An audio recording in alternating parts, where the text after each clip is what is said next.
Sound. Uh, Give me a sec here. I'll make sure that everything's set up properly. My mistake, guys. I haven't done one of these in a little bit, so I just wasn't paying attention. It's showing that I've got audio going now, so let me know if you can hear me okay. And welcome. I'm Chris from the show Comic Tropes. This is my second channel, Pros and Cons, where I often will do live streams just to really, though, chat with everybody. Looks like a few people are jumping in, so that's awesome. See my sister's there. Hey, Jean. Hello also to Iron Shell and Retro Addict. Hello, H. Smith. Appreciate that a couple people are here. Feel free to basically ask me anything. I'm really just here to doodle around and answer any questions that anyone can think of that they're curious about, or discuss any sort of comic book or pop culture topics that enter your noggin. I have a commission I realized I'm a little late on. I promised someone I would draw them Iron Man, so I've opted to do Mark 1 because he doesn't get drawn as often, so I thought that would be just a little bit more fun for me. Because I also, basically I did a double commission. I still need to finish inking this, but he asked for Iron Man and War Machine. There's my War Machine. Need to finish inking a few parts of like his leg and his arm over here, and then I'm going to do this Iron Man. So, did you hear Ice Cream Man is getting a show for Shudder? I did not, but that's fantastic. I gotta let my friend John know. John has Shudder. I don't, but I just lent him Ice Cream Man Volume 1. It breaks my heart. So my buddy John is really good at keeping himself healthy and stuff. He was biking recently in a pretty quiet park, doing some, what do you call it, when you're biking through the mountains and stuff. Mountain biking, I guess, is all I'm looking for. And all of a sudden a kid jumped out from a bush. So he hit his brakes really hard, and he fell, and he got a compound fracture. His front bone in his leg, like under the knee, just shot right out of the skin. This was like a week ago, and so the poor guy is like laid up right now, just watching a lot of like streaming services and stuff. But I felt for him, so I lent him some comics recently, and hopefully that's gonna help him on his road to recovery. I also got him a model kit just to keep him busy. I feel so bad for my friend, but I lent him Ice Cream Man because he likes horror. And I had no idea that it's being adapted into a show for Shudder, but that makes sense because it sort of is an anthology comic, anthology stories. It's really good. Hello to Brian. Hello, Najiad. Your art is very solid and good. Have you had any work in comics? Well, I've definitely done a lot of, like, when I was younger, like a lot of self-published comics and stuff. There's a lot of, there's a fair amount, actually. Like I probably have like 10 or so self-published comics, but that was at this point, like over 10 years ago. More recent stuff, I've done some work in like sort of educational comic anthologies, so a few things. Let's see, fan in Newfoundland, Canada. Keep up the great work. Hey Chris, Donatello does machines. He sure does. I love Donatello. He's my favorite. Hello, Lex Truther. Nice to see so many folks here. So, sincerely appreciate it. And, I just consider this stream more an opportunity for just chatting, catching up with anyone that watches the channel. We can discuss comics, pop culture, technique, whatever interests you. And, I'm just to keep myself sort of busy and mentally occupied. I'm also sort of doodling this piece here. Let's see. I just saw Escape from New York the other day for the first time. Oh man, congratulations. Welcome to John Carpenter. He has a lot of really good movies. In the 80s, anything that he did in the 80s, fantastic. Yeah, and I mean, of course, going back into the 70s, I really liked Assault on Precinct 13 and especially Halloween. Very, very good movies. The Thing is probably my favorite of what he's done. I love Big Trouble in Little China. Escape from New York is great. A lot of good things. A lot of good things. Let's see. Any other questions? Not yet. Gene, you still up visiting our dad? Still up there? Miss you guys. There's a lot of welded pieces in the Mark I armor, so I'm just sort of using various like dashes and dabs to sort of like give this eventually an uneven sort of texture, and it'll probably look a little cleaner once I erase the underlying what would you say, the underlying pencil work later.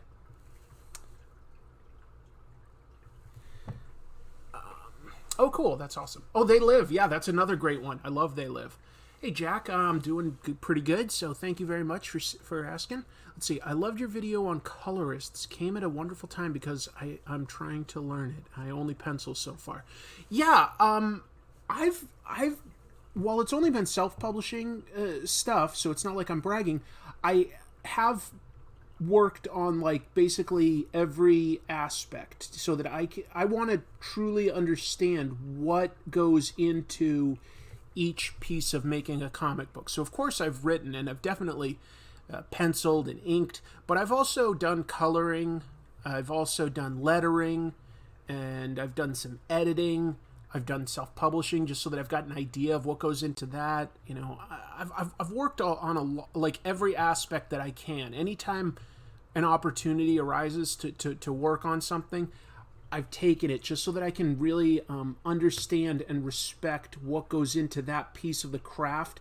Even if I don't think that I'm going to do that like on a professional level, if I ever have an opportunity to collaborate, I've really always wanted to understand what I'm asking, truly asking of my collaborators. Like, you know, is this a reasonable ask, or how many hours would go into such a request, you know? So that's always been really important to me, to try to understand and tackle every single element of what can go into making a comic book. And it's always been rewarding.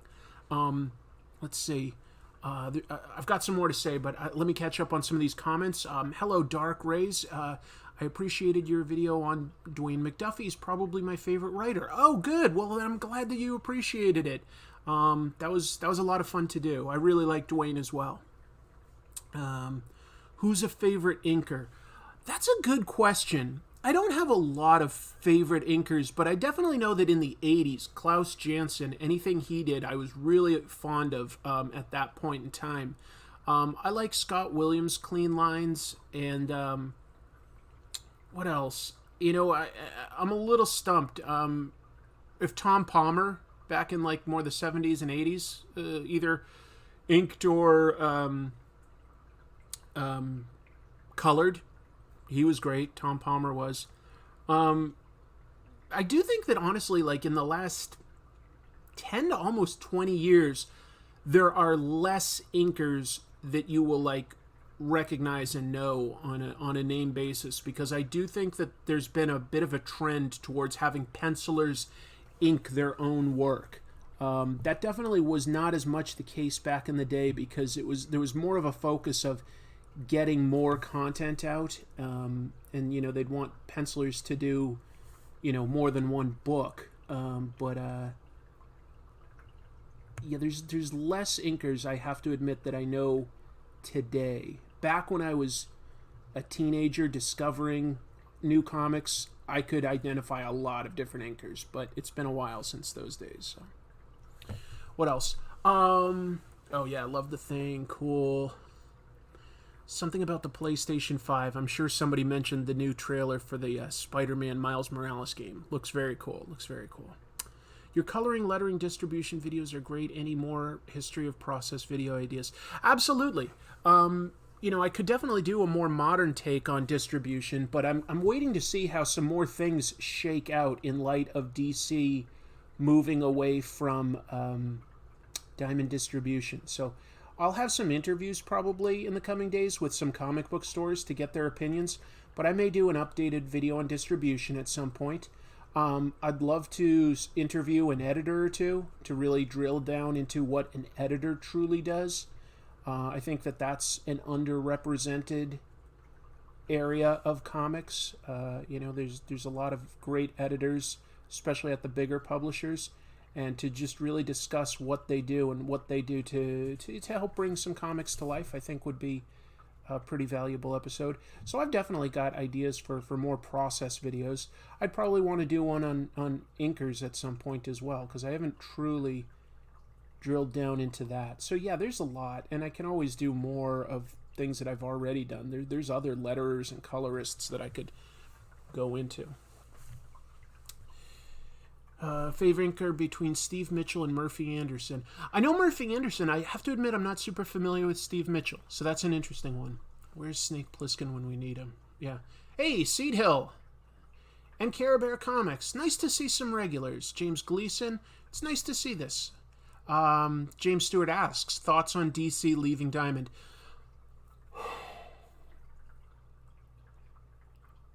I can't say that I'm against change. I'm really not. Like, it could lead to something. It will lead to something very different, no matter what. There's going to be some ripple effects for quite a while, okay? So it's very hard for me to predict exactly what will happen. In the short term, I will say this makes life harder for comic book stores. So I feel for them. I do. They have to now order from a couple different distributors instead of the one that they're used to, and they have processes in place with Diamond, and now they're going to have to come up with new processes for picking up and ordering and reordering, things like that. It's going to be hard, and I'll be honest. Diamond losing basically 30% of their business, because DC is huge. If they lose DC or Marvel, that's roughly 30% each for their overall business. Diamond's going to be hit hard, and we will see what happens. I won't be surprised to see if Marvel signs an exclusive deal with either Diamond or somebody else. So we're going to see some changes. It's probably going to hurt Diamond, and we'll see what happens there, because they're still the biggest game in town. I think it could hurt some comic book stores. It's bad timing. We've got a lot going on in this country right now. And comic book stores in general are definitely hurting from dealing with sort of the pandemic shutdowns and stuff. So to have to switch distributors, it's a very big deal. It really is. It can't be sort of overstated how big a deal this is right now. But it's happening, so we have to bear with it, and I just hope that it can work for comic stores. I think the reason DC did it now is their contract was up with Diamond, and I don't think that they liked not getting paid in full during the shutdown, but Diamond was slow peddling the payments to sort of help keep comic shops afloat. So I think Diamond probably did the right thing. And I'm not the biggest Diamond supporter, but I think that they probably did the right thing for comic book stores during the pandemic. And DC, though, every company that's part of AT&T, because AT&T is this humongous conglomerate that owns lots and lots of businesses, including Warner Brothers, which in turn owns DC Comics. It's a huge conglomerate, and they basically had a rough couple of quarters. They didn't earn as much as they wanted. And by the way, that's over like $8 billion a year, okay, in terms of revenue. But DC makes, several hundred million. I can't understate how big, I can't overstate how big $1 billion is compared to $1 million. It's DC's, revenues are less than 1%, much less than 1% of AT&T's overall revenues. But every company is being asked to sort of tighten its bootstraps so that the parent company can recover as quickly as possible fiscally. Anyway, that was probably a lot, but it's an important question. the comics industry might become extinct. No, that's going too far, I think. I'm not trying to shoot you down, James. I have a different opinion there. I truly believe that comics will never really go away. They'll change potentially, but I don't think they'll go away. We could always publish webcomics, couldn't we? And creators want to tell stories. So we will get comics somehow. On top of that, the intellectual property at Marvel and DC is worth quite a lot. So they're going to want to keep putting those stories out. It's worth it to them to literally lose money putting out comics for both Disney and especially AT&T, just to have the intellectual property for things like TV, movies, video games, toys. It's worth a certain amount of loss. So, and indie comics will always find a way to publish and distribute. They will. They're more versatile in that regard. So I don't think comics are going away, but I do think things will change, and it's very hard for me to predict exactly how they will change. But let me see what other topics are being asked, and I will, we could potentially come back, but let me move forward. Hopefully this will make Diamond's prices go down. That's hard to say. Because they're losing 30% of their business. So I don't know how. I don't think that they have a lot of bandwidth to, cut prices. But we'll see. Do you recommend IDW Comic Artist Edition? As long as you're a big fan of that particular artist, they are fantastic. But yes, they are expensive. So only get it for artists that you're already a huge, huge fan of. What titles are even selling well right now? Oh, there's lots of titles that are selling well. Star Wars, Immortal Hulk, Batman, all that stuff's doing just fine. So there's definitely still some books that are selling, really well. And then if you look outside of just like mainstream superhero stuff, the numbers on, at places like Fantagraphics, they don't need as big sales to be very profitable because there's much less overhead at that company. It's a much smaller company. So, places like Drawn and Quarterly and Fantagraphics and Top Shelf are probably all doing pretty well these days. Oni. I would say that there's enough superheroes that are doing well, but that also there's more than just American superheroes, because manga sells very, very well for like bookstores and comic book stores. There's a lot of manga titles that sell well. And then there's a lot of young adult comics. Like my recent episode about Raina Telgemeier's books, something like Guts is selling like gangbusters. So there's comics that are selling really, really well.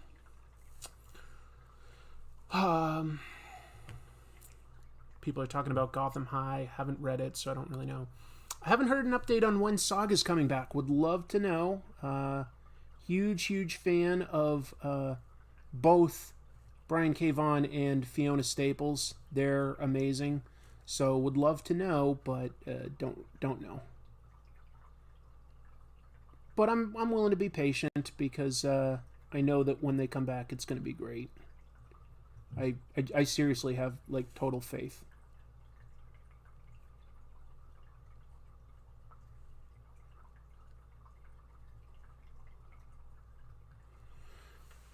Let's see. We Fear Change. Wayne's World. Yeah. What about the New Warriors? I don't know if New Warriors is actually going to come out. I heard a rumor the other day that Marvel was thinking that maybe they don't want to publish that one after all. So I don't know if I've heard anything more recent than that, but that they may have like decided not to move forward with that title. But I don't want to judge a book before I actually see the full book. I've worked in marketing, and sometimes in marketing, marketers get it wrong how they present an upcoming thing to the public. So sometimes that doesn't necessarily mean that the book itself is bad. It just means it's had a really bad presentation. So I seriously try not to judge, a movie by a trailer or a comic book by like press releases and early images. HBO Max is pulling all of their DC content? Really? I didn't hear that. When was that announced? Oh, James Stewart says he's reading Pluto. There's a positive thing, I gotta say. And by the way, welcome also Coffee Infection. I see just joined. Thank you. I'm a huge fan of Naoki Urasawa. And Pluto is just... I think that might be the best entry point if you're curious why I like him so much, because it's only 8 volumes. So that's not a humongous story to jump into. And it's really good sort of mystery. It's good sci-fi. It has like good art, of course.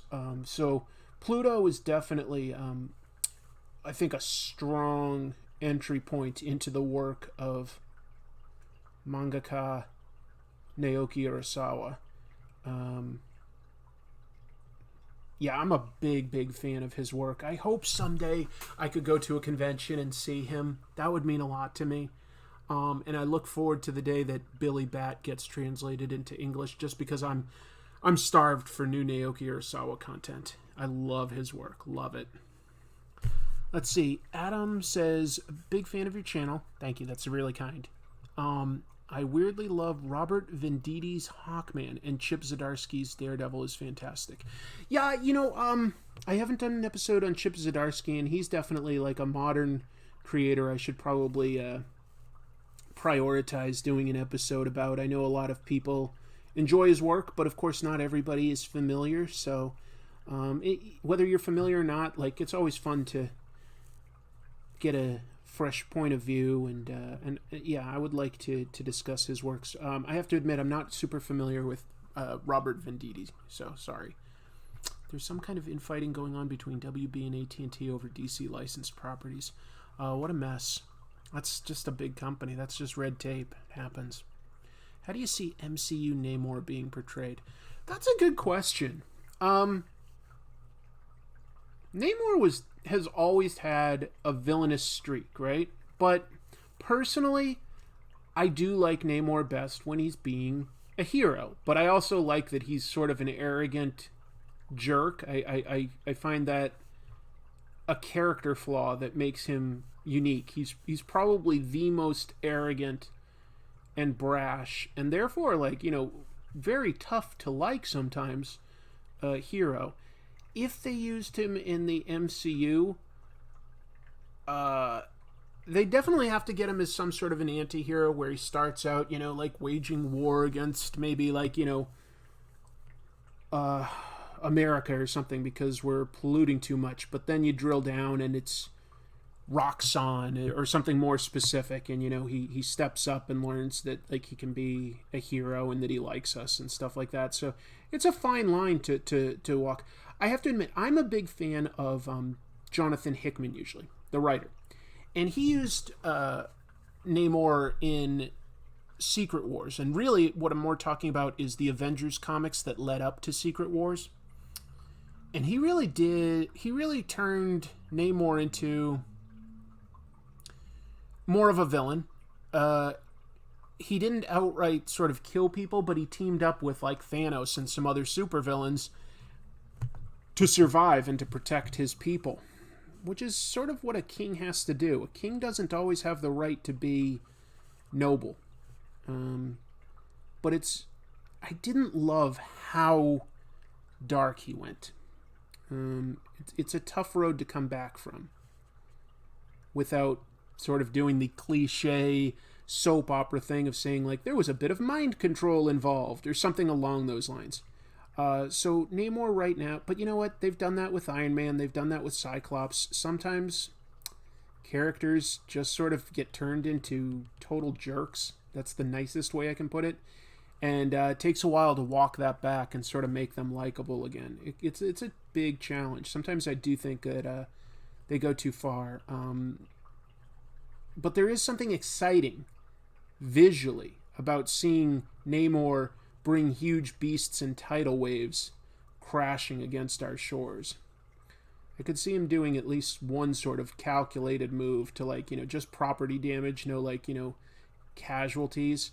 And then maybe like his war general Atuma takes it further and he realizes he has to defend people. Something like that could be interesting.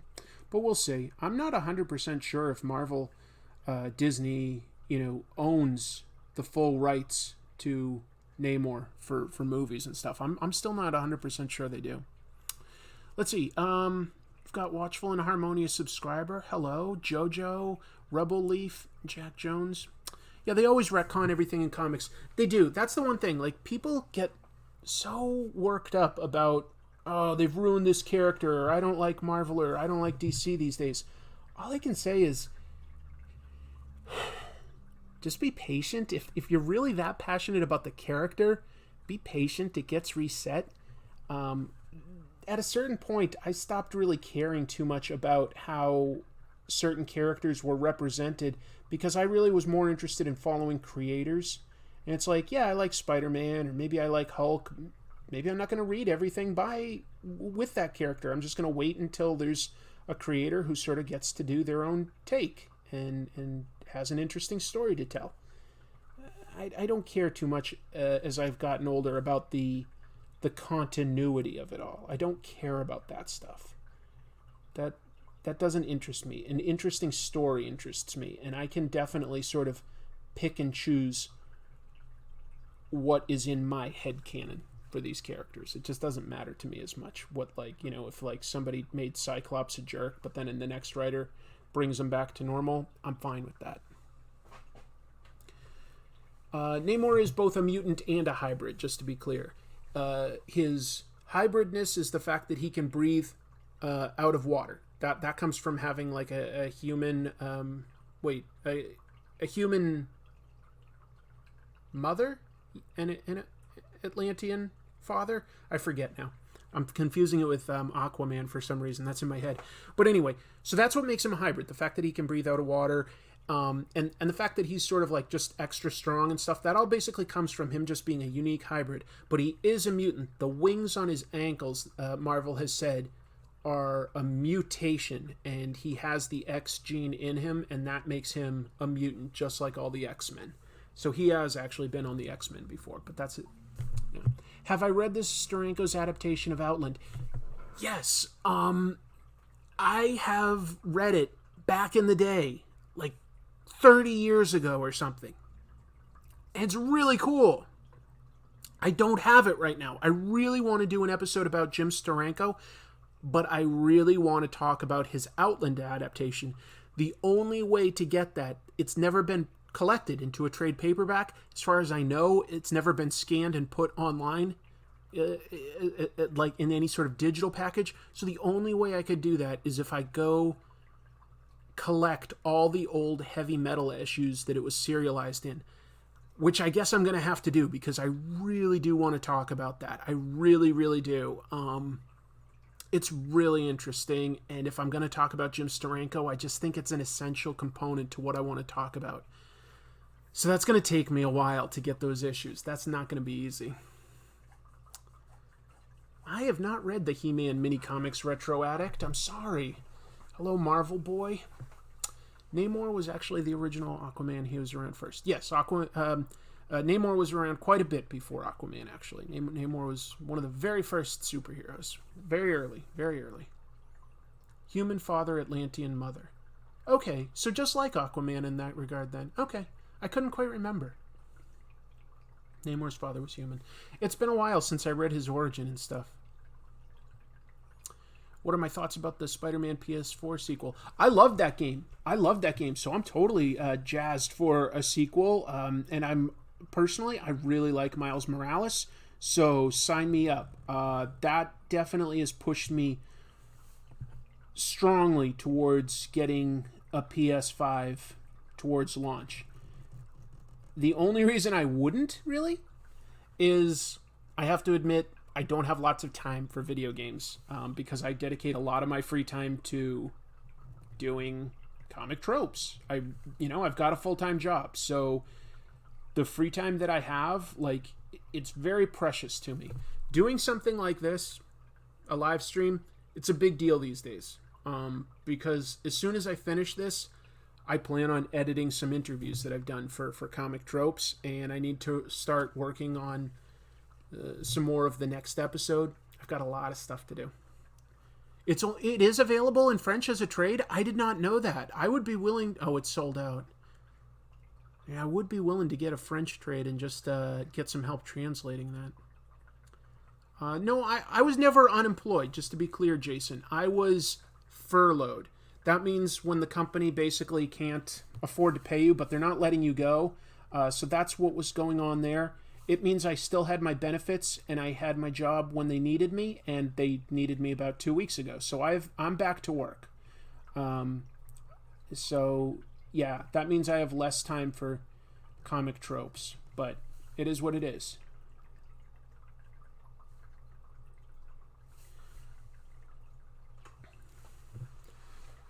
Hello, Ethan. Let's see. Considering hybrid animal naming conventions, could we technically call Namor a Humantian? Yeah, actually, probably could. I like that. Let's see. Nope. There will only be one Spider-Man, and that's Peter Parker. I hope that's a joke. Because do you believe the virus is over? No.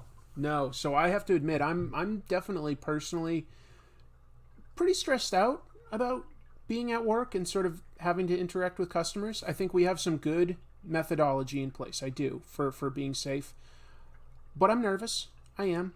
I don't want to get sick, and the virus is definitely real.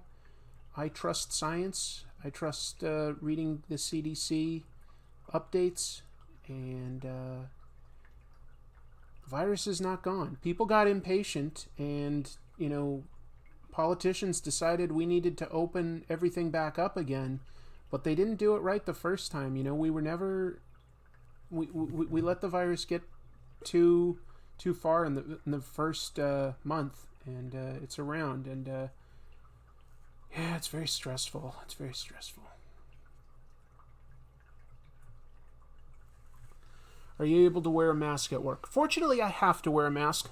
That said, a mask is generally more to protect others in case you are infected. So, a mask doesn't really protect me from getting sick per se. But yes, I have to wear a mask at work, which is good. It's something. Is the super chat button disabled? It's more like it's just not enabled yet, because this isn't the Comic Tropes channel. I live stream on this second channel. I'll explain why in a second, but this channel doesn't have enough subscribers yet to be monetized, so I can't accept super chats. Thanks for asking. Appreciate it. If you're super inclined to do that, and I'm definitely not asking anyone to do it, but if you were, I've got a little link up there. You can donate at Ko-fi, Ko-fi, /comic tropes. So you can, and I appreciate it, but it's not necessary at all. Yeah, so basically, when I started Comic Tropes, every October, I would participate in Inktober, doing a drawing every day of October. It was a lot of fun. I love it. It's a great challenge, really tough. And the first couple of years that I had this channel, it was just extra content, so it would drive some more views. But at a certain point, I had enough subscribers that YouTube looked at it like this. They say, okay, Chris puts out an episode every week, and maybe it gets anywhere from 40,000 views to a couple 100,000 views, depending on how popular it is. But, we're going to get at least in the tens of thousands, probably, right? And then all of a sudden I was putting out a video every day, and maybe only 2,000 to 5,000 people are watching it. So YouTube looked at that and said, okay, his viewers are less engaged in his content. They don't really want to see his videos anymore. So then I'd put out a Comic Tropes that week, and they would stop sort of promoting it. Like, the algorithm wouldn't promote it to as many new people. So less people were seeing it. So it was really hurting my channel to do live streams on it. That was kind of tough to, come to that conclusion. So I sort of started this channel here because I enjoy doing live streams and chatting with people. So anyway, yeah, just something that's why I started this. Hello, Matthew Gerwitz. Let's say hello, Chris Sears. Hello, Terry Oi. You enjoyed my episode on Dwayne McDuffie. Thank you. Yeah. Oh, I see. People are talking about what like the it's 1,000 subscribers and 4,000 hours. I think I have enough subscribers maybe, but I haven't had enough watch hours on the videos here. Something like that. At some point, I will be able to monetize it, and that would be nice, but no rush.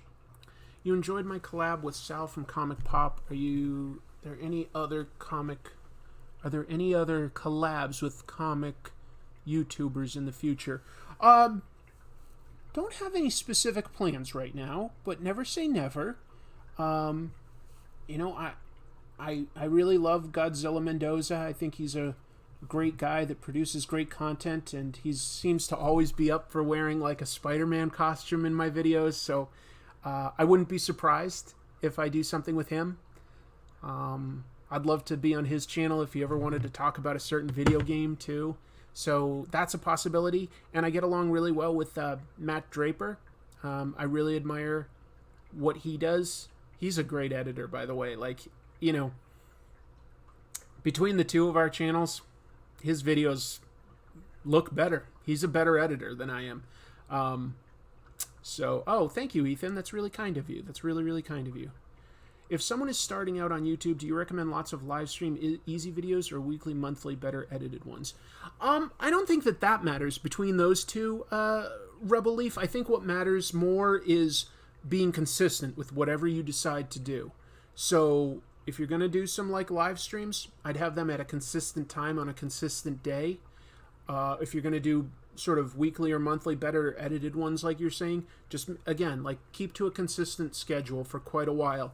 And it does take a while to sort of build up a library so that not only do people have more opportunity to discover what you make, but if they like it, then they can watch a lot more and really determine if that's something they wanted to subscribe to.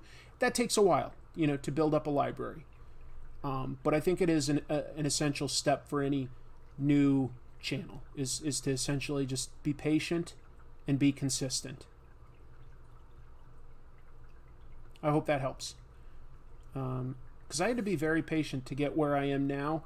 But overall, I wouldn't say that like the growth these days is like mind-blowing or anything, but it is much faster than when I started out in my first year, where I was like excited if I got like, 10 subscribers in a week or something like that. Like that was a big deal for a while. I was really excited when I hit something like 300 subscribers, and that still means a lot, but the numbers change, like now I'm like, oh, I only got 1,000 new subscribers this week. That seems a little slow. I obviously I need to produce more engaging content. Like those are what the numbers tell me now. Oh, thank you, Terry. Yeah, it was a blast talking to Ryan from Golden Apple. I've got a couple more interviews with other comic book stores around the country, talking to other comic book stores about potential interviews. That is something I'd love to keep doing, just to sort of get the pulse of what the industry is like from the point of view of comic book stores, and hopefully that gives them just a little bit of a promotional push as well, to that they can like point to an episode and just sort of say, hey, this is where I talked a little bit about my business, and I hope it helps. So yeah, it's something I enjoy doing interviews. Before I did Comic Tropes, I co-hosted a podcast for about 7 years, actually, a weekly podcast where we talked about TV and more specifically genre television shows. So things like what was on at the time, but Doctor Who, Lost, Battlestar Galactica, things like that. And at a certain point, I decided I wanted to start doing interviews with the cast and the writers and people that work in TV, like, stuntmen and editors and prop makers, special effects people. So I did a lot of interviews for quite a while with some pretty amazing people. And I really came to enjoy doing interviews. I really enjoy it a lot. So I'm at a point where that's something I'd love to do more of on my channel. And the only thing that holds me back from being able to commit to it more is the fact that I have that full-time job. So, the hours to coordinate it is one thing, but then the hours to be available during somebody else's schedule are more limited right now. But it is something I'd love to do more of, interviews with like creators and stuff, and I think that there's a lot that like you could learn from that. Hey, David Mosquito, I'm having a pretty good day. I mean, I'm doing this. Any day that I'm live streaming, you can pretty much assume that that's a pretty good day because I want to socialize. I used to like the A-Team. Was that science fiction? Not quite, but it was amazing how like towards the end of every episode they could just sort of sit down and craft an amazing weapon or vehicle out of like whatever spare parts were lying around. It was it's pretty amazing stuff they did. I liked the A-Team as a kid too.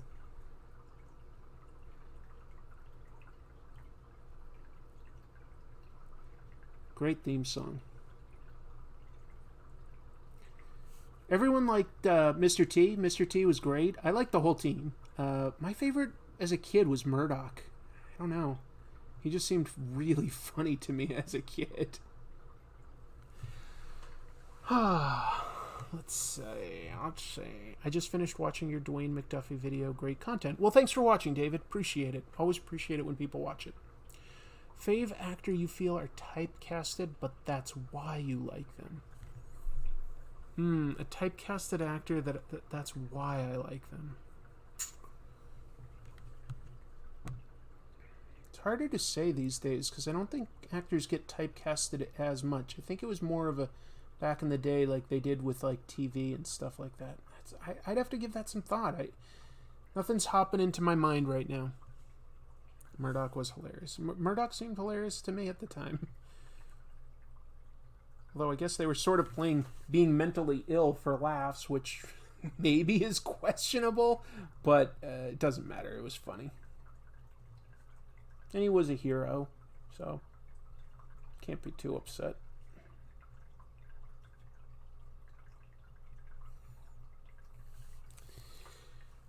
The A-Team were good shots. Yeah, the A-Team were good shots because people never actually... There were so many bullets flying on the A-Team, and pretty much no one ever actually got shot. Cars would have their tires shot out, and, like a beam would fall on someone, but nobody really got shot. It was pretty amazing. It was pretty amazing because there were a lot of guns on the A-Team, and people never seemed to get hit.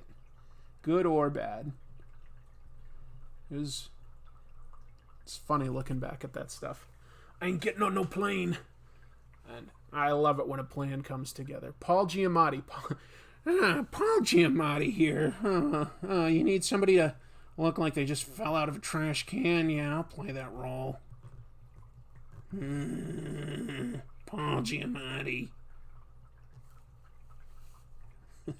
He's a great actor. He is. They did an A-Team movie. Yeah. That wasn't amazing. Regarding interviews with creators, I know Scott Snyder frequently doesn't interviews. He doesn't? Okay. Scott follows me on my social media channels and has always been pretty friendly, so that would be somebody I'd love to talk to. I think that would be very interesting someday. But, he's also a new dad and writes a bunch of stuff, so he's a busy guy. Let's see. A fun interview would be Rob Rogers at Limited Edition. Is that a comic book store, Limited Edition in Cedar Falls, Iowa? I assume. That's what you're talking about?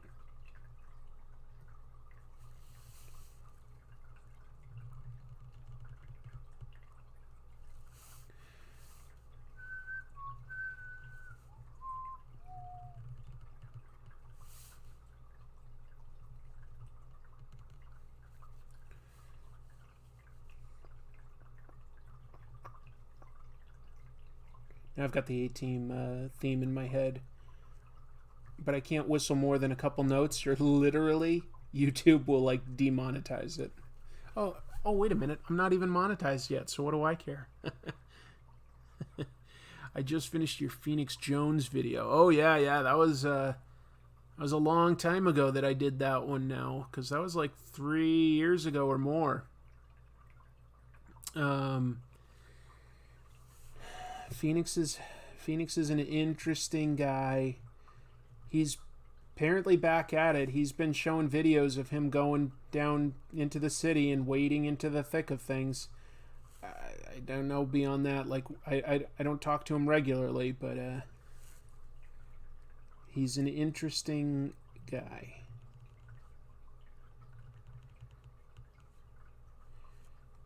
And no matter what you think of him and what he's done, I can say that he's definitely done everything somebody could reasonably do to try to be a superhero in terms of like actually being on the streets in a costume and trying to make things better.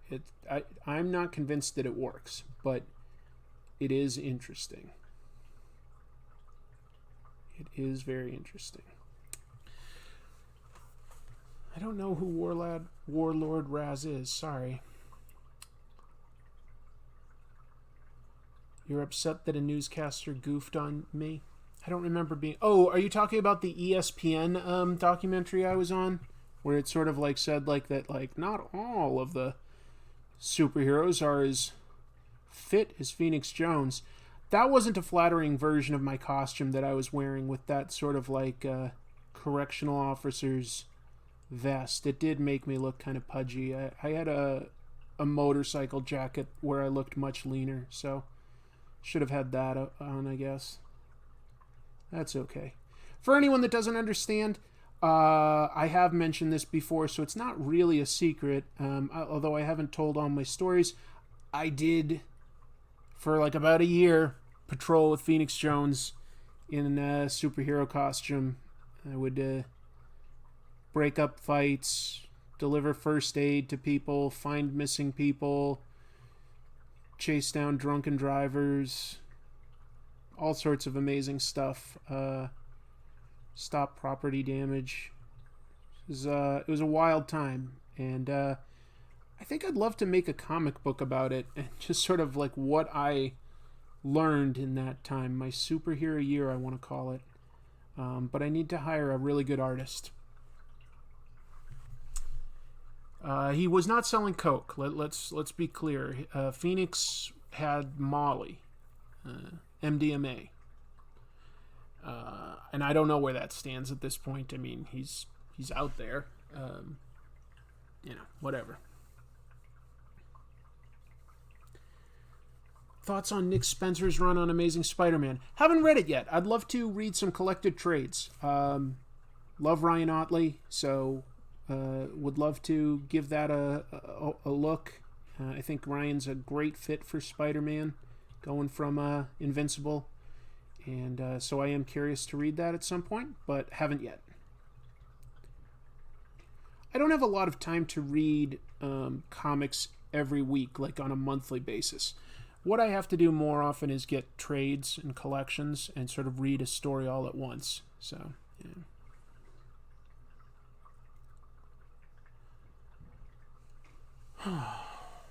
Hold on, I need a drink of water. Where's my cat? Hey, Milo.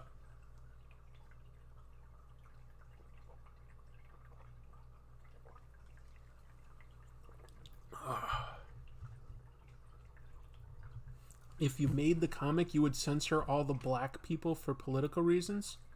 I don't know why you'd think that. No, if I told the story, I would tell my real story. Read anything good in the last couple of weeks? Yeah, let me think. I haven't read a lot. Oh, I got Sentient from TKO, written by Jeff Lemire with art by Gabriel Walta, I believe. It was nominated for an Eisner, so I was curious about that. It's good. That's a good sci-fi comic. I haven't finished it yet, but I like what I've come across. Although I can't think off the top of my head if I've really ever been disappointed with Jeff Lemire.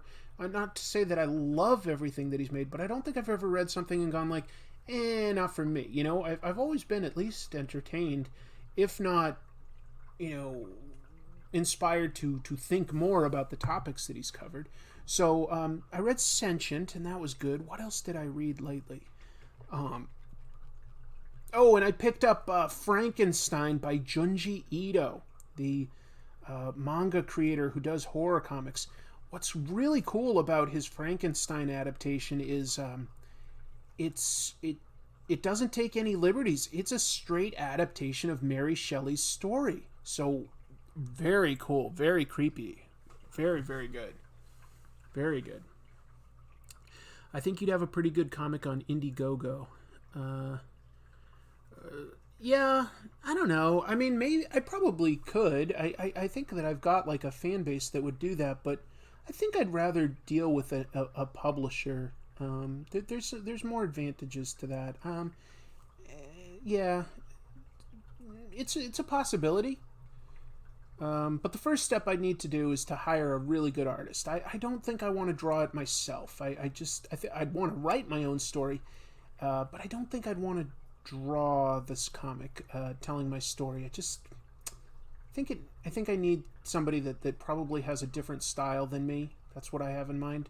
So at some point, maybe I'll reach out, find an artist, and hire them, and take it from there.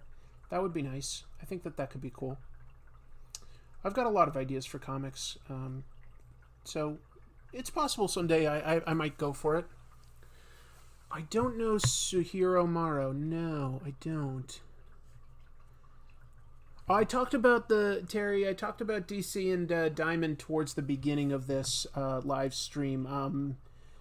I talked quite a bit, so I don't really want to repeat myself too much. But the short of it is, I just think that there's going to be a lot of ripple effects. I think it's going to hurt some comic book stores more than anything else. But we shall see. I hope things move forward, and I'm even if some people do get hurt, which I really want comic book stores to be okay, but I think it would lead to changes that potentially could be better. My hope, my true hope, although I don't know if it's realistic, is that it makes publishers consider making cheap comics again. Maybe make black and white comics on cheaper paper that don't require what color requires. And then if it sells well, you can always collect it into a colored trade paperback, potentially something on nicer quality. But I think comics need to be cheap, and that does mean a certain amount of disposability, but that also adds to their collectability. And so I think that those things are all missing in comics these days. So yeah. Hello, Captain Negativity. Imagine if you could somehow land Jim Lee on your comic. Well, yeah, imagine. Can't do that. That I couldn't do. But yeah, you can daydream, huh?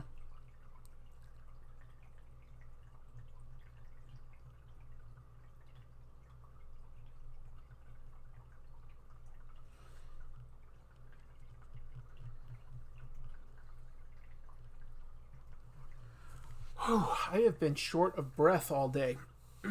I think I woke up sleeping on my stomach and chest, which I usually don't do, and I think it's led to me I think I didn't breathe well last night because I've been short of breath all day. Oh, Ethan, you backed the Octobriana book. I think it looks interesting. It looks very unique. So I backed it too, and I'm very curious. I backed it because it's utterly unique. But I've also enjoyed Jim's work before, so that was fun to get to interview him because, of course, he also has a pretty successful comic book YouTube channel. So that's somebody else that I collaborated with. I don't get to do as many collaborations as I want to. I enjoy collaborating a lot. It's sometimes one of my favorite things about comics is the fact that you can collaborate. I love it.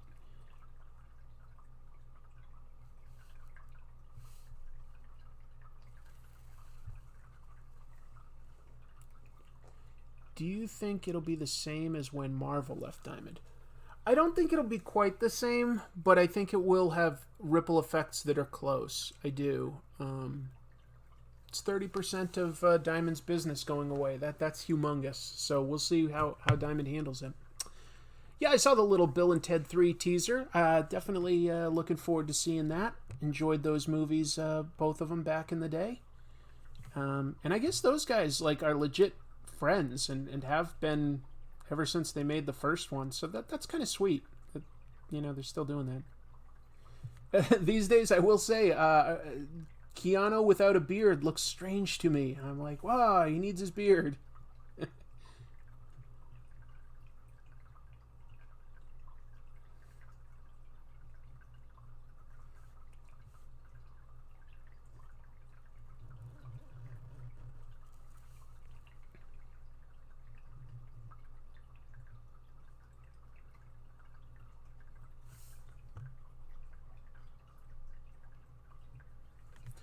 What else is being asked? Let's see. I'm missing some stuff. They're so old. I don't know that they're so old. They're probably, what, in their 50s? I mean, it's way older than when they were, teenagers and stuff, but that's okay.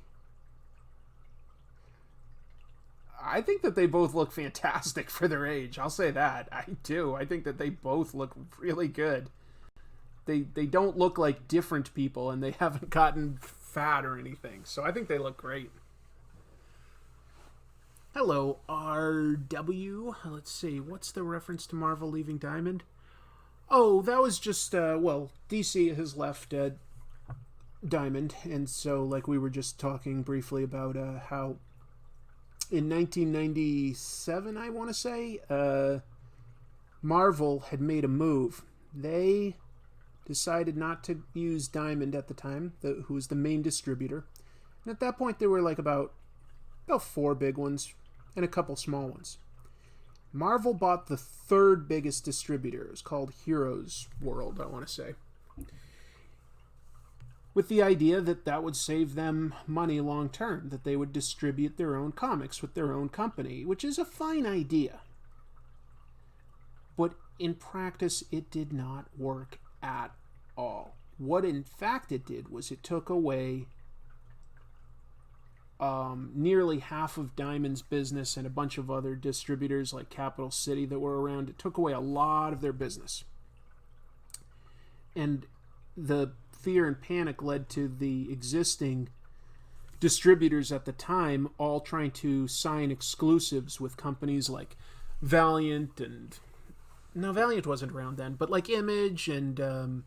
various indies Fantagraphics and stuff, and of course DC and the basically the fallout of all of it was that Heroes World went out of business, Capital City went out of business, everybody went out of business.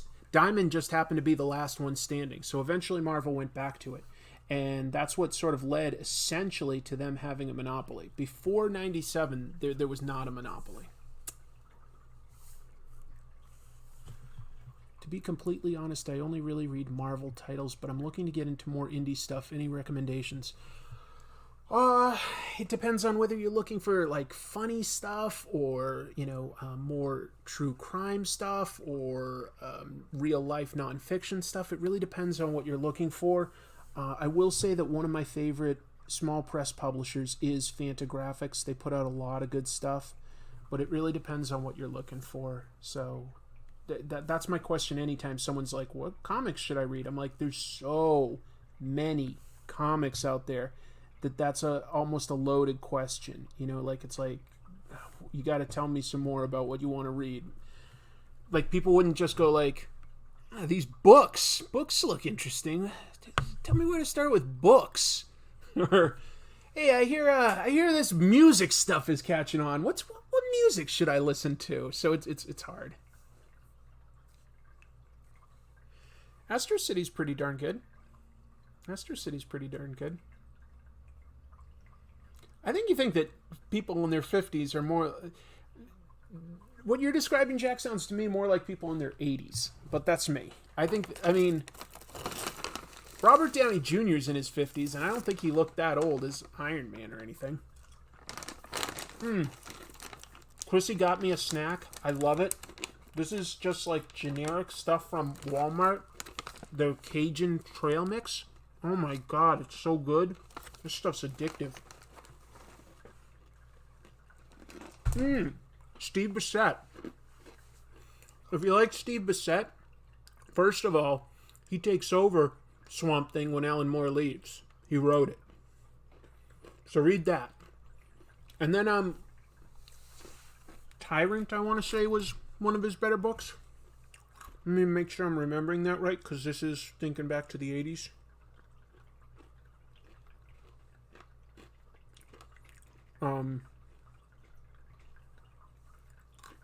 He's done a lot of good things, but,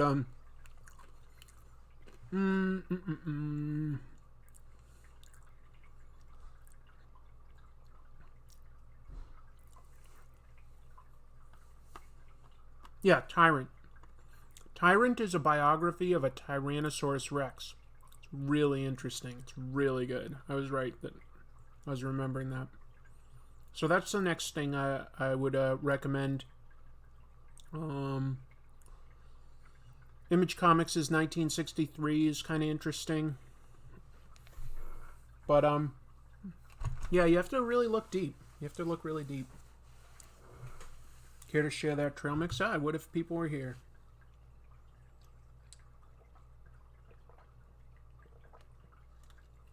When I think of prune juice, I think of Worf from Star Trek, because he would always go, prune juice, a warrior's drink. He loved prune juice. That was just a thing.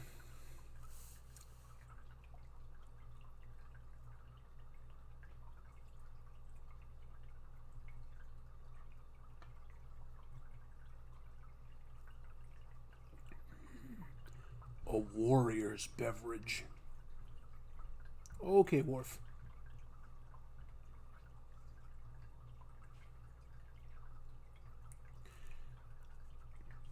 I like Star Trek. I like Star Trek. A Tyrannosaurus Rex can write. No, it's just sort of, you know, I feel like there's a genre of comics that there's not many of out there, but, nature comics. Comics that like, really explore something real about nature. I don't think that like, is a thing that there's lots of comics. My friend, Matt had a book that I think is a really good nature comic. It was called, Shock. X-O-C, but the X is pronounced with a sh sound. And it was the story of a great white shark. That was published by Fulcrum Press and colored by my friend Evan. So that's pretty indie work, but I really think it's something special. XOC, if you want to look that up, you can probably find it on bookstores and Amazon and stuff like that. Trying to think of like other stories about like nature and stuff. It's an underrepresented genre that can still be very interesting and you can learn a lot. One that's a little close but is slightly more like fictionalized biography is Trashed by Derf Backderf. He's the guy that did the nonfiction story My Friend Dahmer, which talked about going to high school with Jeffrey Dahmer. He also did a book called Trashed, which isn't a biography, but does tell true stories from his time working as a garbage man. And there's lots of facts in there about how the garbage industry works in terms of garbage men in their daily life, the tools that they use, and how dumps work, how composting works, how long things last, what chemicals they turn into, and the impact on the environment. All of those things are really interesting to read in this comic. It also is funny. So it's called Trashed, and I really recommend that one. I think it's a really good comic.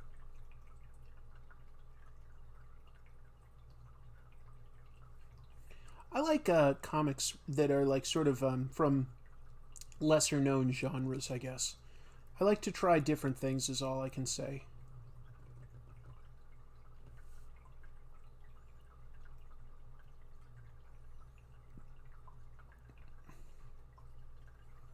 I'm always looking for something different. Like if I go to a comic convention, one of my personal favorite things to do is really take my time going up and down Artist Alley and trying to see what they have aside from superheroes. Just because I like superheroes, but superheroes are are often a dime a dozen. And if they're like, oh, this is a superhero, but like, what if that superhero was pregnant? And I'm like, okay, cool, but I want to see things aside from just superheroes at this age.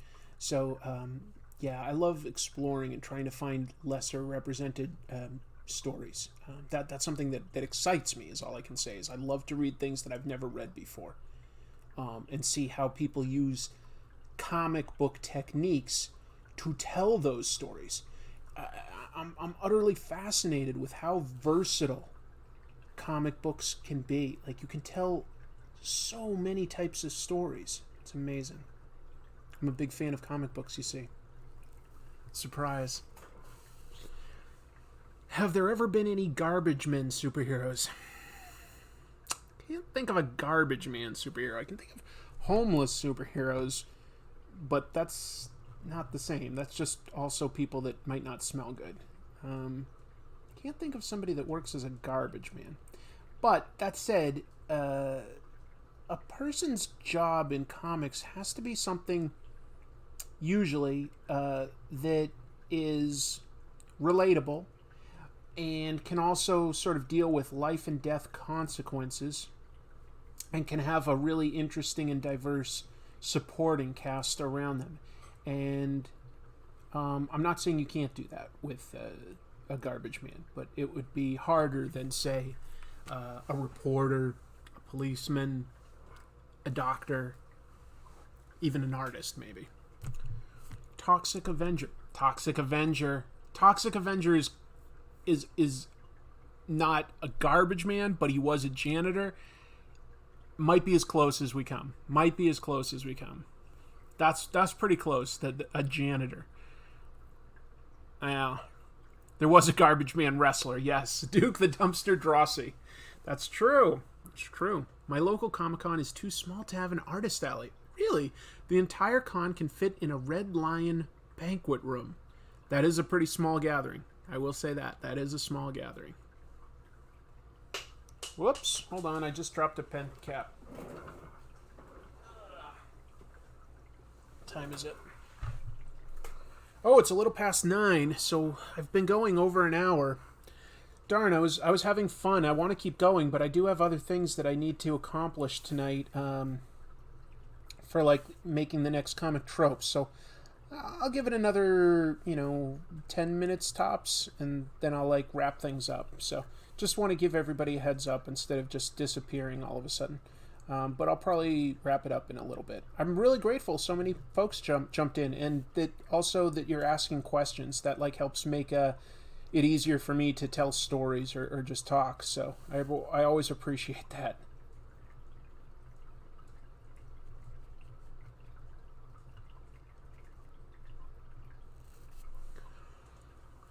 I refuse. Oh, no, I used to watch The Toxic Avenger just for the occasional boob shot. Well, yeah, that's trauma, isn't it? But hey, that gave us James Gunn, and he went on to make some superhero movies that people like. He came out of the trauma school, basically. I forget what his first movies there were, but he wrote some trauma movies as his breaking in point. That's why you can see Lloyd Kaufman in cameos in things like Guardians of the Galaxy.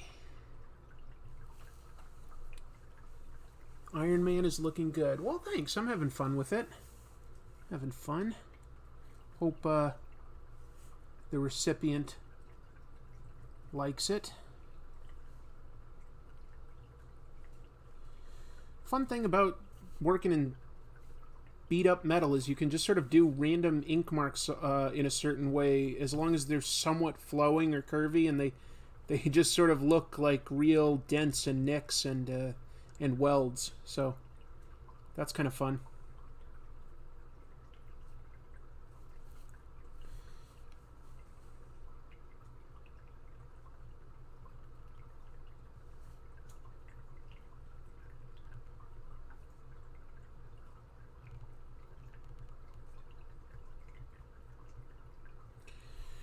What else? James Gunn's pre-Guardian superhero movies are also fun. The specials and Super. Yeah, yeah, I agree. Both are very interesting. Specials is pretty funny. Super is pretty dark. Oh, and he also produced Brightburn, didn't he?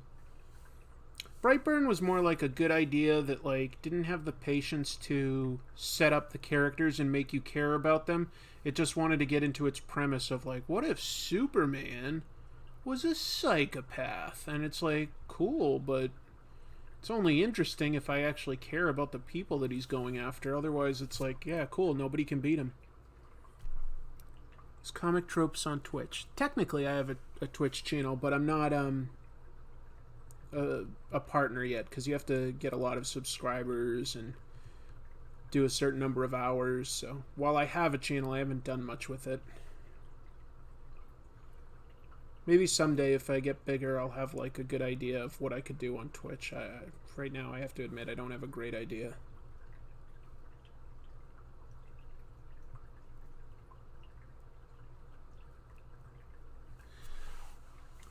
Would you do a series on your channel where you go through your personal comic book collection? That's something I could have done 10 years ago and it would have been interesting, but I sold my comic book collection 6 years ago when I moved across the country for a job. I just decided it was time. And while I have, over the last couple of years gotten a few fun key issues, I would not say that I have a very big or extensive or deep comic book collection right now. I really just don't. So I don't think it would actually make for a very interesting episode. I just don't have that many comics. When I sold them, I had 30 long boxes. So I had a big collection, but not anymore. It was just time to move on, I guess. Say goodbye to it. Man of Steel was the original version of Brightburn. Man of Steel is kind of dark. I am not a huge fan of Man of Steel. Or, what was the sequel? Oh yeah, Superman versus Batman. I didn't really care for it. It was too dark for me. I just didn't feel like the characters were the versions that I liked. And there were a couple scenes that were well done. And overall, I would say that they were well cast. But I didn't really care for those movies, to be honest. Yeah.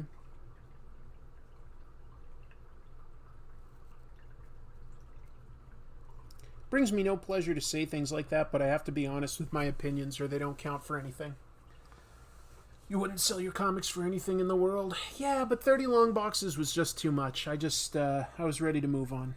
That's a lot to move. It's a lot to sort of manage. At a certain point, that's so many that you can't easily go through them and enjoy them. So they were just sort of, stacked up and taking up a lot of space. I wasn't too upset to move on from them. I miss it sometimes. There are definitely issues that I wish I could go back and easily read, especially sometimes when I'm doing Comic Tropes. Mostly for Comic Tropes, what I do is I buy digital versions now because that also helps me easily get scans. So I'll go back and buy stuff digitally, but then it doesn't actually take up space. So yeah, that's what I tend to do now. I like Cavill as an actor, but he seems like a good dude, but I never saw him as a good Superman. I don't know. I don't think he has the right material to work with in his Superman movies, because I've seen him in interviews and in other movies, and he can be a very charismatic, charming guy. I think that they just went too dark with the material and that he could actually play a very light and happy Superman. I think he could actually do that quite well. Maybe someday. He says he still wants to do more. And I believe they just signed him to potentially do some more. So even though it's been quite a while since Justice League, they've got most of the cast. I don't know if Ben Affleck would come back, but I think they could get everybody else. And I'll be honest, I think Ben Affleck actually did a pretty solid job as Batman and Bruce Wayne. He certainly got himself in fantastic shape for it and gave us something a little different, like an older, like, more jaded Batman. But, I don't know if it was necessary. And we're about to get a new Batman, so whatever. DC's movies aren't the most coherent, but they produce a couple good ones. Recommendations for horror manga other than Junji Ito? There is plenty of it, but I wouldn't say that I've read too much horror manga. I'd be curious to hear recommendations as well. A lot of people ask me to read JoJo's Bizarre Adventure, and I do feel like that there are some horror elements within that. And I've started reading Berserk, which is sort of like it's fantasy, but it's pretty horrific too. It's really violent anyway. So that's not bad. Yeah, Berserk I'd probably recommend to at least try, see if it's for you.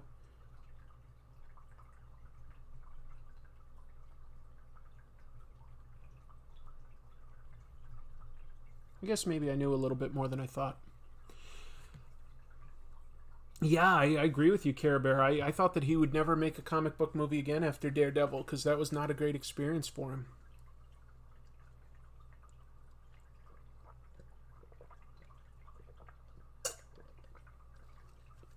Anyway, I could keep noodling around on this for hours with this inking and stuff, but I think I should probably wrap it up. I haven't actually had dinner yet, and it's getting pretty late, so I need to do that. I'm going to feed my cat Milo. It's a little past his dinner time, so he's actually being pretty patient. But I appreciate getting to talk to everybody tonight. It was a real pleasure, and honestly, it's a privilege for me. I appreciate it. Trust me, I very much appreciate that there are people out there that are watching the work that I'm producing. I'm very grateful, so thank you very much.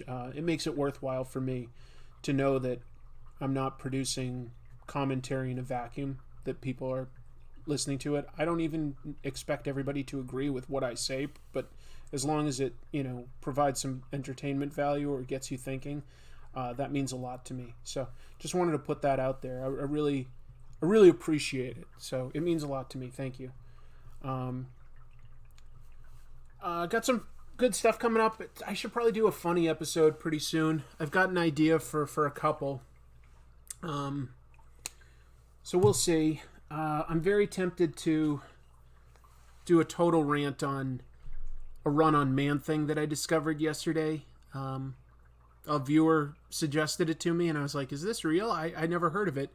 But I guess about 3 years ago, Marvel hired R.L. Stine to do a 5-issue Man-Thing run. R.L. Stine, who did those Goosebump books in, I want to say, the 90s. I was a little too old, so I never read those books. I was like, okay, well, they got a popular author to do a take on Man-Thing. Okay, he's probably going to want to do his own thing. It was bad. It was bad.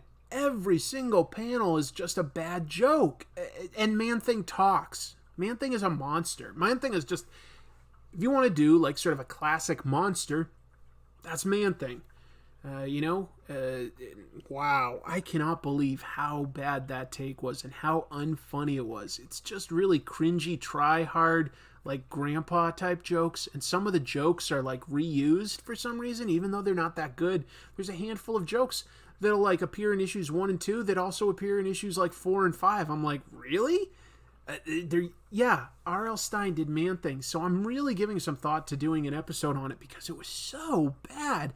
Here's the only thing that saves it is I will say there's no problems with the artwork. The artwork's actually solid. The artwork's fine. There's nothing bad about the art, so it doesn't look bad. It isn't confusing to read. It's just maybe this is what people like about the Goosebumps books. I never read them. Were Goosebumps books full of like lots of puns and jokes? Was that their thing? Because it definitely isn't scary. It's jokey as hell. I never read Goosebumps as a kid, so I was like, is this what people like? Yeah, I read the whole thing out of curiosity because at a certain point I was like, well, like honestly, like within the first few pages of the first issue, I was like, oh, I don't like this take at all. This isn't for me. And then I go, but this is so bad that it might be comic tropes material. So I forced myself to read the whole thing. That sounds unlike R.L. Stine. Yeah, did anybody here happen to read like, you know, his Goosebumps and Fear Street books? Were they just full of jokes? Were they like really silly? Because I always thought that they were like, basically like, I thought that they were like horror without sort of the gore or something like that, you know? Like just people, Goosebumps was full of puns and jokes. Okay. So that's what R.L. Stine's sort of known for, huh? Sort of lightening the mood. Wow. Because there were so many of them that I just assumed that they couldn't have been terrible, you know what I mean? Like there's obviously an audience for it. I mean, they just made a movie of it the other year. You know what? I think my friend Ken was in that Goosebumps movie. The Goosebumps movie, I think, did well. But I don't know. Anyway. Would you say it works for kids? That's the thing. I don't think that this Man-Thing was written for kids. And what kid knows Man-Thing? Like, what an obscure character to... Not obscure, but, like, certainly, like, lower tier, like, you know, kids might know Spider-Man from, like, a cartoon or something. They're not going to know Man-Thing. I know, Roland Katsugiri says R.L. Stine is Stephen King for 11-year-olds. I know that he wrote for a very young audience, very young. I don't get what he was going for with Man-Thing. Which came first, Swamp Thing or Man-Thing? Hard to say. All I can... No, not Ken Marino. I'm not friends with Ken Marino. I'm friends with Ken Jeong. I wish I was friends with somebody from the state. That would be cool. But yeah, my friend Ken Jeong, I think, was in one of the Goosebumps movies. Did they make two? I can't remember. Exactly. James points out what I was just about to say. The Heap is sort of a swamp creature that came first. So both of them are, at least visually, kind of derivative of that. Here's the thing. Both Man-Thing and Swamp Thing have pretty much the same origin, with a scientist working for, like, the government, you know, gets betrayed, pours his chemical on himself. He was working in a swamp just to be isolated, and he turns into a plant monster. So they both have pretty much the same origin. Len Wein worked on both of them. I think Swamp Thing had its issue come out first. Man-Thing came out like maybe a month later, and then Swamp Thing's ongoing started. Something like that. I got to double check on that, but I think it went The Heap years and years before. Swamp Thing, Man-Thing, like right at like within like a month of each other. Both as sort of specials. Small break, Swamp Thing ongoing. That said, even though they have like they're both swamp monsters and they both have the same origin, they are definitely both very different creatures. Swamp Thing, you know, has his mind. He's way more powerful. You know, he can connect with all plant matter. Man-Thing is sort of a mindless beast that's trying to, every once in a while, he can sort of remember who he is. And if anybody is afraid and they touch Man-Thing, he secretes this, like, acid that makes you burn if you're afraid. Makes you catch on fire and burn. And he just sort of has this supernatural drive to seek out, like, angry people, as well as stay near something called the Nexus of All Realities that's in the swamp in the Everglades, and he protects that from other monsters. Anyway. All right.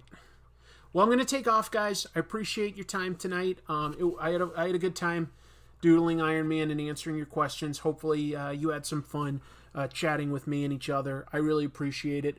Going to work on some more comic tropes. I have at least 2 more interviews that I've done with comic book stores that I need to finish editing. So those will probably be out pretty soon. And hopefully I'll do a funny episode soon. I've got a lot of big ideas for comic tropes. So I'm also working on a pretty deep dive analysis of a pretty important comic that got like heavily censored by its publisher, and I guess that's about all I can say without giving away what I'm doing. But I'm going to take off, guys. Thank you so much for being here with me. Be good to each other. Be kind. Be smart. And take care of yourselves. And until I